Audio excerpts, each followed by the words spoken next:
Panduan ibadah online.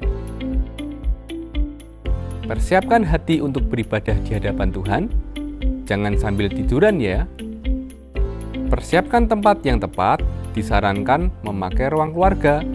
Hindari gangguan notifikasi handphone. Persiapkan waktu untuk fokus beribadah. Jangan selfie, komen-komen, atau ngobrol sendiri. Pakailah pakaian yang sopan, yang menunjukkan sikap hormat beribadah. Persiapkan hati anak-anak untuk ibadah bersama, jangan sambil makan.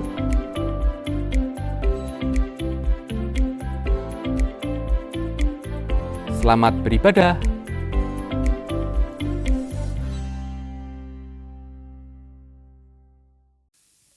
Shalom. Haleluya. Salam sejahtera untuk kita semua jemaat yang dikasihi Tuhan. Salam sehat selalu. Terus kita bersemangat di setiap hari, di setiap kehidupan kita.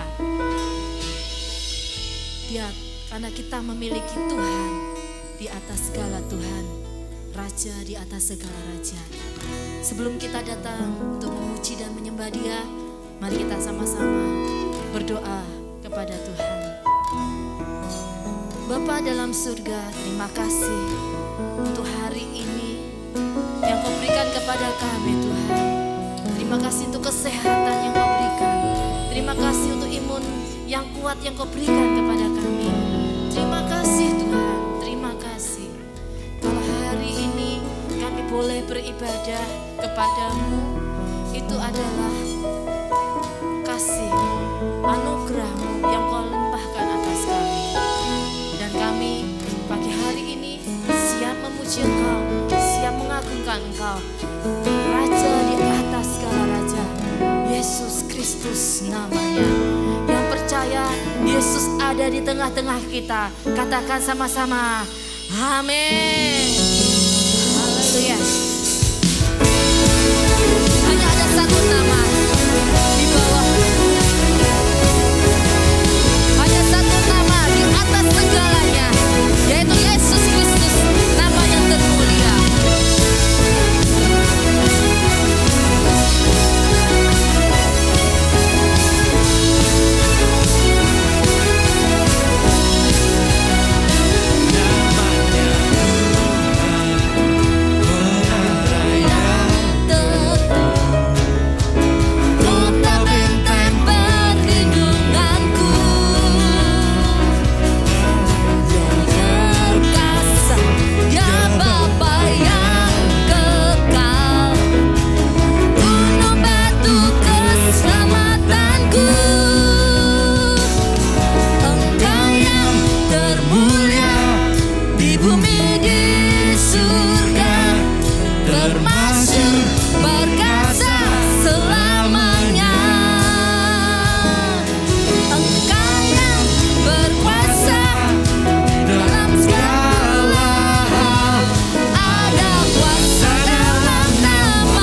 Mari kita berdoa sebelum kita masuk kepada firman Tuhan.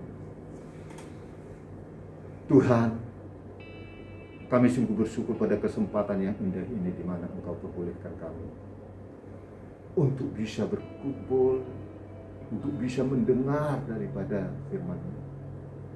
Tuhan, kami ingin terus diperbaharui di dalam hidup ini.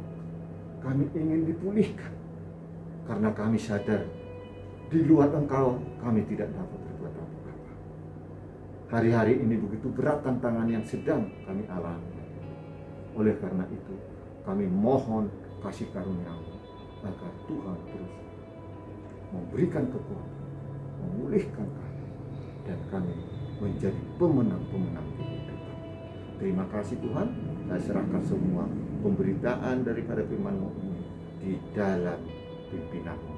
Roh Kudus yang menolong Anda untuk menyembuhkan segala keterbatasan. Saya serahkan semua kepada. Terima kasih Tuhan. Segala puji, hormat, kemuliaan. Di dalam nama-Mu Tuhan Yesus, aku berdoa ucap syukur. Amin. Salam untuk semua yang di rumah dan semua yang mengikuti ibadah online ini. Saya percaya Tuhan kita Yesus Kristus pasti menyertai kita semua. Pada kesempatan ini, saya ingin menyampaikan firman Tuhan dengan judul Jangan Lupa Diri. Kenapa saya memberikan judul Jangan Lupa Diri? Karena saya merasa hari-hari ini banyak umat Tuhan sering lupa diri. Siapa dia di dalam Tuhan? Untuk apa dia diselamatkan?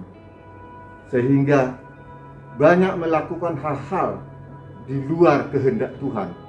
Maunya melakukan apa yang dia inginkan sesuai dengan kemauannya sendiri, bahkan menuruti duniawi atau daging. Biarlah pada kesempatan yang berbahagia ini kita diingatkan kembali bahwa siapa kita di dalam Tuhan dan untuk apa kita diselamatkan dengan kematian Yesus Kristus di kayu salib. Mari kita buka di 1 Korintus 3 ayat 16 dan 17. Tidak tahukah kamu bahwa kamu adalah bait Allah dan bahwa Allah, kita ulangi, dan bahwa Roh Allah diam di dalam kamu. Jika ada orang yang membinasakan bait Allah, maka Allah akan membinasakan dia. Sebab bait Allah adalah kudus dan bait Allah itu ialah kamu. Firman Tuhan ini sangat jelas mengatakan setiap orang percaya, setiap umat pilihan Allah adalah bait Allah. Kenapa? Karena ada Roh Allah, karena ada Roh Kudus tinggal di dalam setiap umat Tuhan.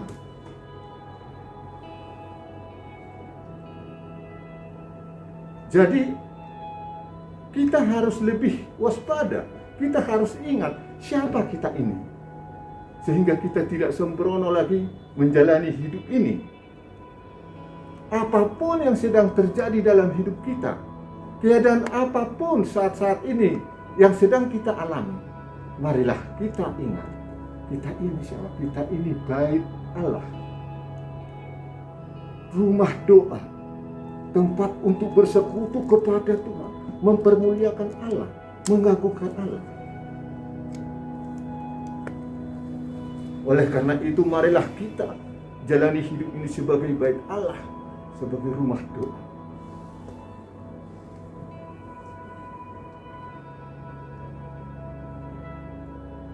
Untuk memuji, mempermuliakan Allah. Dan jangan lupa satu hal, kita harus menjaga kekudusan. Marilah kita memandang saudara-saudara seiman kita sebagai bait Allah. Menghargai, menghormati. Kalau ini kita lakukan dengan benar, kita lakukan dengan setia, saya percaya kita akan hidup dalam damai, dalam kasih. Karena apa? Tidak ada lagi iri hati, tidak ada lagi pertingkaian ataupun kecemburuan sosial apapun itu. Yang ada adalah damai sejahtera. Firman Tuhan di 1 Korintus 3 ayat 17 tadi mengatakan, jika ada orang yang membinasakan bait Allah, maka Allah akan membinasakan dia, sebab bait Allah adalah kudus dan bait Allah itu adalah kamu. Sangat jelas sekali firman Tuhan ini mengatakan, kita tidak bisa memungkiri, kita tidak bisa berdalih, karena sangat-sangat jelas. Jika ada orang yang membinasakan bait Allah, jika ada orang yang menyakiti bait Allah, jika ada orang yang merusak bait Allah, maka dia sedang mencari masalah dengan Allah. Dia akan berhadapan dengan Allah, dan dikatakan Allah akan membinasakan dia. Mungkin kita semua masih ingat ketika Tuhan Yesus membersihkan bait Allah yang ada di Yerusalem. Ditulis di Matius 21 ayat 12 sampai 13. Mari kita baca.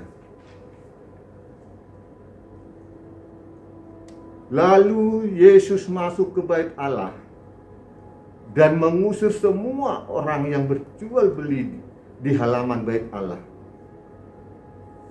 Ia membalikkan meja-meja penukar uang dan bangku-bangku pedagang merpati dan berkata kepada mereka, ada tertulis, rumahku akan disebut rumah doa, tetapi kamu menjadikannya sarang penyakit. Tuhan Yesus sangat besar marahnya. Tuhan Yesus sangat-sangat marah karena bait Allah disalahgunakan, tidak dilakukan, tidak sesuai lagi dengan fungsinya yang seharusnya menjadi rumah doa, tempat bersekutu dengan Tuhan, mempermuliakan Allah, tetapi yang dilakukan dijadikan menjadi tempat berdagang, tempat cari uang, atau untuk keinginan daging. Ini merupakan contoh bagi kita semua umat Tuhan yang sudah diperbaharui menjadi bait Allah, karena ada rencana Allah bagi setiap kita umat pilihannya. Oleh karena itu, marilah kita hargai rencana Allah yang sungguh luar biasa ini di dalam kehidupan kita ini. Kita perlakukan hidup kita ini, tubuh kita ini sebagai bait Allah, yaitu rumah doa, tempat mempermuliakan Allah, meninggikan Allah. Dan jangan lupa, kita juga harus menjaga kekudusan, karena itulah yang dikehendaki Allah bagi umat pilihan. Selain bait Allah, umat Tuhan juga adalah milik Kristus, karena sudah dibeli dan dibayar lunas. Ditulis di 1 Korintus 6 ayat 19 sampai 20. Jadi kita tidak bisa hidup seenaknya, tidak bisa hidup semau gue. Kita harus menghormati, menghargai pemilik. Ketika kita ingin melakukan sesuatu, ketika kita ingin merencanakan sesuatu, kita harus tanya dulu pemilik. Dan kita harus taat kepada pemilik, karena kita tahu pemilik adalah yang berhak dan berkuasa atas miliknya. Di Roma 14 ayat 8 sampai 9 ditulis, sebab jika kita hidup untuk Tuhan, dan jika kita mati untuk Tuhan. Jadi baik hidup atau mati, kita adalah milik Tuhan. Sebab untuk itulah Kristus telah mati dan hidup kembali, supaya Ia menjadi Tuhan baik atas orang-orang mati maupun atas orang-orang hidup. Jadi kita tidak bisa lepas daripada Tuhan, karena Dialah pemilik hidup kita. Bagian kita adalah melekat kepadanya seperti ranting dengan pokoknya, agar hidup kita bisa sesuai dengan kehendaknya. Dan di Galatia 3 ayat 29 ditulis, dan jika kamu adalah milik Kristus, maka kamu juga adalah keturunan Abraham dan berhak menerima janji-janji Allah. Luar biasa sekali, bukan? Kita sebagai milik Kristus berhak menerima janji-janji Allah.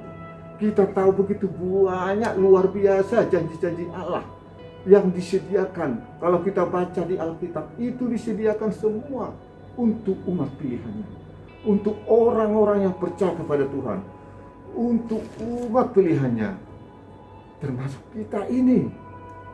Ada janji-janji Tuhan yang sudah disediakan bagi kita.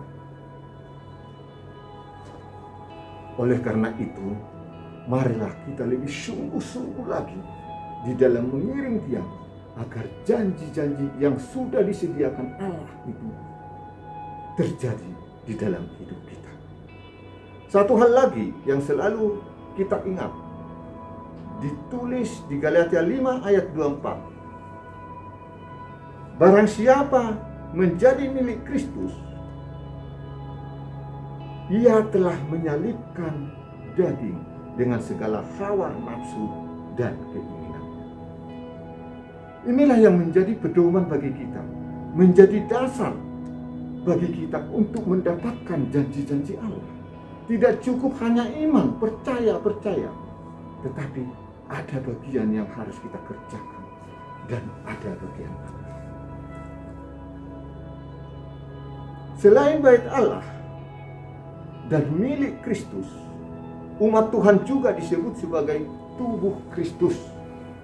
Ditulis di 1 Korintus 12 ayat 27. Kita baca ya. Kamu semua adalah tubuh Kristus, dan kamu masing-masing adalah anggotanya.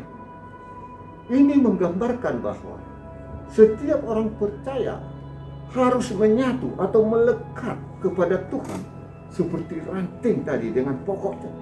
Tidak boleh lepas. Kalau lepas ranting itu pasti kering dan mati. Kita pun demikian dengan Kristus. Tidak boleh lepas. Kalau kita tidak ingin kering, kalau kita tidak ingin mati, kita harus melekat dan selalu menuruti kehendaknya dan berjalan di dalam ketetapannya. Di Efesus 5 ayat 29 ditulis, sebab tidak pernah orang membenci tubuhnya, tetapi mengasuhnya dan merawatinya, sama seperti Kristus terhadap jemaat, terhadap umat. Sungguh luar biasa perhatian dan kepedulian Kristus kepada umat pilihannya.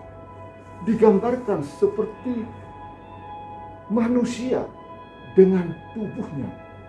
Kita tahu manusia tidak ada yang benci tubuhnya, tidak ada manusia yang merusak tubuhnya, tidak ada manusia yang membinasakan tubuhnya. Tapi sebaliknya, manusia pasti merawat tubuhnya. Manusia pasti memberikan yang terbaik untuk tubuhnya, memeliharanya. Demikianlah Kristus terhadap kita, umat pilihannya. Oleh karena itu, marilah kita terus bersyukur dan bersyukur serta memuliakannya selagi masih diberikan kesempatan kepada kita. Jadi, saya berikan di sini kesimpulan daripada firman Tuhan ini. Ada 3 hal yang harus kita ingat selagi kita menantikan kedatangan Tuhan. Yang pertama, Kita adalah bait Allah, tempat Roh Kudus tinggal. Mari kita gunakan hidup kita ini sebagaimana yang dikehendaki untuk berdoa, bersekutu dengan Tuhan, mempermuliakannya, dan selalu menjaga kekudusan. Yang kedua, kita adalah milik Kristus yang sudah ditebus melalui kematiannya di kayu salib. Oleh karena itu, mari kita hargai pengorbanan Kristus. Mari kita hormati dan jangan lupakan pemilik, yaitu Kristus. Yang ketiga, kita adalah tubuh Kristus yang selalu diperhatikan dan dirawat oleh Kristus. Oleh karena itu, kita tidak perlu takut menghadapi kehidupan ini.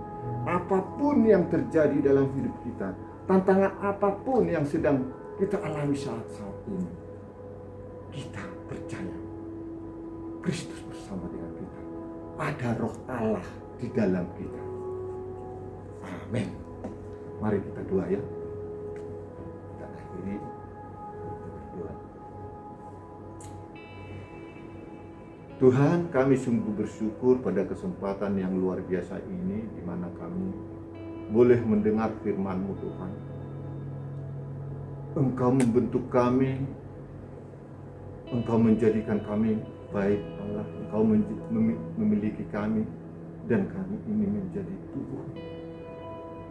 Kami sungguh bersyukur, Tuhan, karena Engkau punya rencana dalam kehidupan kami ini. Kami mau serahkan semua kepadamu, seluruh kehidupan kami, kehidupan umat-Mu di tempat ini. Biar terjadi seturut rancangan-rancangan-Mu. Engkau sudah menyediakan semua, Tuhan.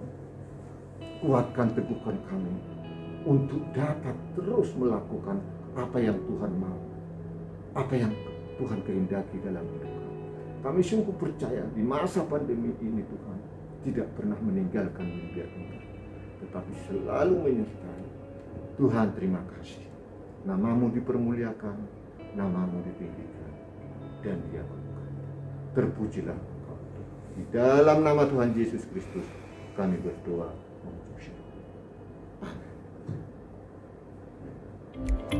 Persembahan dan persepuluhan dapat dikirimkan melalui rekening Cikai Elim, yaitu Paninbank dengan nomor rekening 3251 012455 atas nama Eka Yulianti dan Febe Sulistiawati.